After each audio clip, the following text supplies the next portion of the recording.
Israeli Prime Minister Benjamin Netanyahu, wearing a flak jacket, rallied his troops near the southern border with Gaza, asking, "Are you ready for what is coming? More is coming." And a ground incursion into northern Gaza appears more likely every hour. Let's bring in Aaron Cohen, a former member of the Israeli Special Forces and the founder of Cherry's Counterterrorism School. Aaron, appreciate your time very much. Thanks for being with us. Your sense of things at this hour. We've been showing live pictures of Gaza throughout this program, and I can't remember the last time it's been this eerily quiet, but it just seems to be a moment where we're on the cusp of something changing very dramatically. What's your sense of it at this hour? Well, nightfall is a friend of counterterrorism. When things get dark, that's when we start creeping around. That's when we collect our intelligence. It's when we are listening to those phone calls. We're passing on information. There's two operational pieces that are forming here. One, first and foremost, is the rescue of those hostages. Over 150 were taken hostage after the massacre in southern Israel, which means that Israeli special operations units such as the General Staff Reconnaissance Unit, Sayeret Matkal, which reports directly to the Chief of Staff, that's Prime Minister Benjamin Netanyahu's old unit.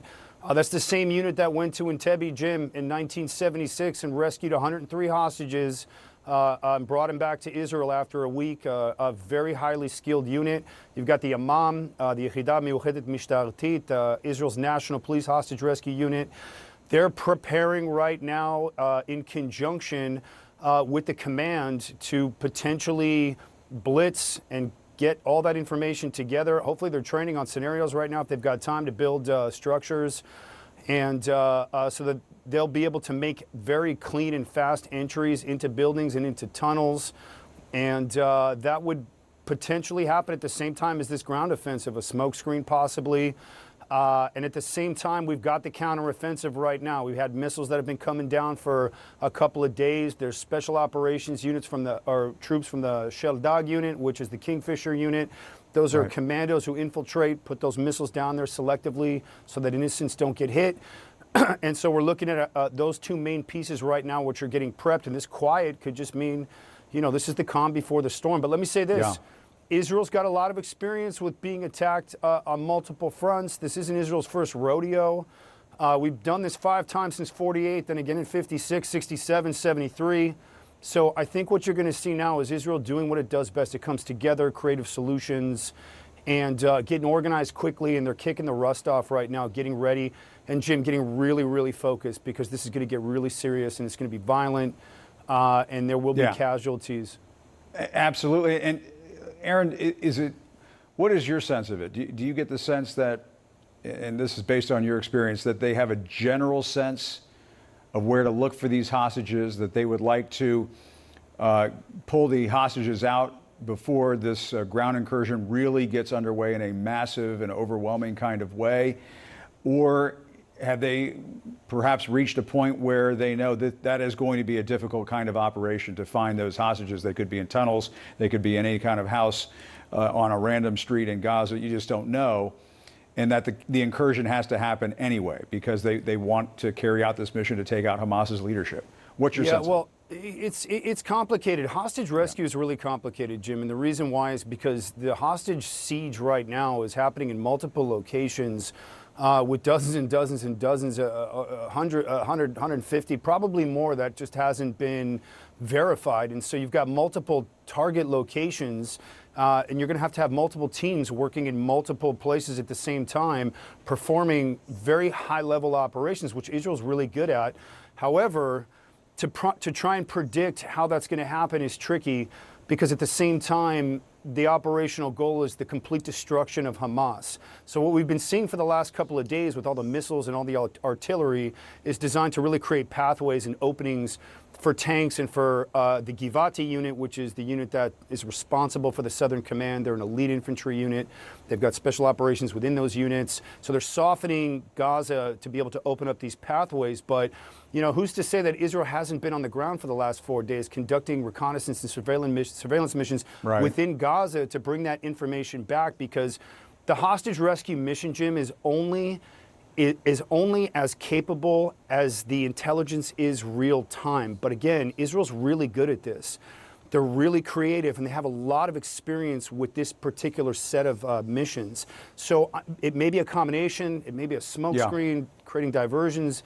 A lot of moving pieces here. This is the largest hostage siege in the history of modern warfare. It's going to be interesting, but I'll tell you this.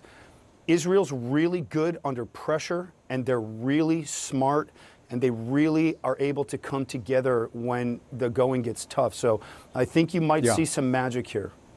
Well, and you know, I was talking to an Israeli Defense Forces spokesman earlier on in this program who said that they want to give Gaza civilians as much time as possible to evacuate. And I suppose it raises the question as to how long you can wait. Well, here's the thing with that. From what I'm hearing and from what I believe, I don't think that the Palestinians are being given an opportunity to exit Gaza. And that is a fact. And the reason why is because if you look at the context of Hamas and how these terrorists operate, based on what the whole world has seen now, I don't have to sell this, Jim. Everybody's seen what these terrorists do and how they operate. Yeah. I believe that the civilians, which Israel doesn't have a problem with the Palestinians. In fact, I see it quite the opposite. What I see here is a hostage siege that involves the 150 plus Israelis who are being held captive, old women, children, and I see another 170,000 being held captive in the city of Gaza, and whether they're moving them south. From what I understand, al-Sisi's not opening the back door to Egypt, and even if he did, Hamas isn't opening the other side of that door to let them out. So the humanitarian crisis is based on the operational goal of Hamas. They need those civilians in there to be able to achieve maximum media, maximum exposure, and therefore the Palestinians are essentially prisoners within Gaza. And that raises my next question, which is, if you have a significant number of civilians that are left behind in northern Gaza, they can't go or they won't go, or any combination of those things, and you have the Israeli Defense Forces saying that part of their mission is to take out Hamas's leadership, that is essentially, that they want to root out Hamas's leadership and crush it. There is a counterterrorism dimension to that. How does it get complicated, though, if on top of all of that you are stuck in some very heavy urban combat type of battles? I see where you're going. Does one get in the way of the other?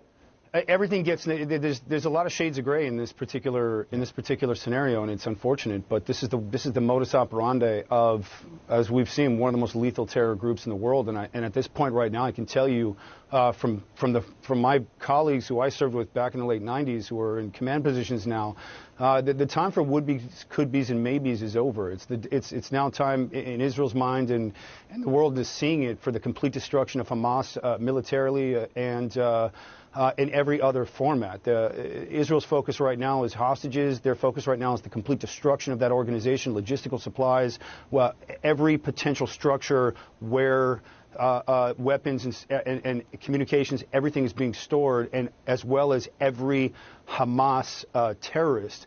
The complicated part is that because we're dealing with this terror group, it opens up all of the civilian casualties. But at this point right now, Israel's going to lean into a couple of things that they're really good at, which is selective fire, making sure that no shots are fired at civilians. Israel, I can tell you firsthand, I've gone through extra beatings in my training to make sure that my weapon is pointed in the right direction, to make sure that I'm looking at the threat. Fratricide, all these things that we train for, Israel's really good at. And sorties get called off last second in order to avoid collateral damage. So Israel's going to do the best that they can, but Hamas has played that book. Isn't it fair to say, though, that the level of urban combat that we're about to witness, if what happens is what we think is going to happen, that you can say that they're very good at this, but there is going to be some learning on the ground in progress in real time, because, I mean, this is going to be some pretty extensive urban combat fighting going on. That's right. That's right. Yeah. This is going to be this is the meat and potatoes of counterterrorism, though, Jim. At the end of the day, Nachal Brigade, the Israeli Airborne, the Givati Brigade, the Border Patrol, all these units are going to be coming in. They're going to be clearing out those structures, and they're going to be doing so selectively. They're going to be using what's called limited penetration room clearing. It's a brilliant method that Israel invented. Allows them to clear from outside the frame because the terrorists will booby trap the inside of the rooms. Breaching through walls, that type of thing. But there will be the highest degree of selectivity, the highest degree of awareness, and I can assure you that as those operations are being conducted, those troops on the ground, the difference between the way they operate and the way Hamas operates is we're going after armed terrorists. We're not going after old women. We're not going after children, and we're not raping women. So every one of these soldiers going in there comes from families, and I don't need to keep ringing the bell on this. Everybody's seen what we're dealing with here, and we're going to do the best that we can. We're going to do the best that we can, but you know what? Everything that's being done right now, again, is being targeted for the macro picture, which is, look what happened to us. Yeah. Intelligence failure, but now's not the time to look inwards. It's time to go to work, Jim. All right, Aaron Cohen, thank you very much for that expertise. Thanks for your time. We appreciate it. I appreciate you.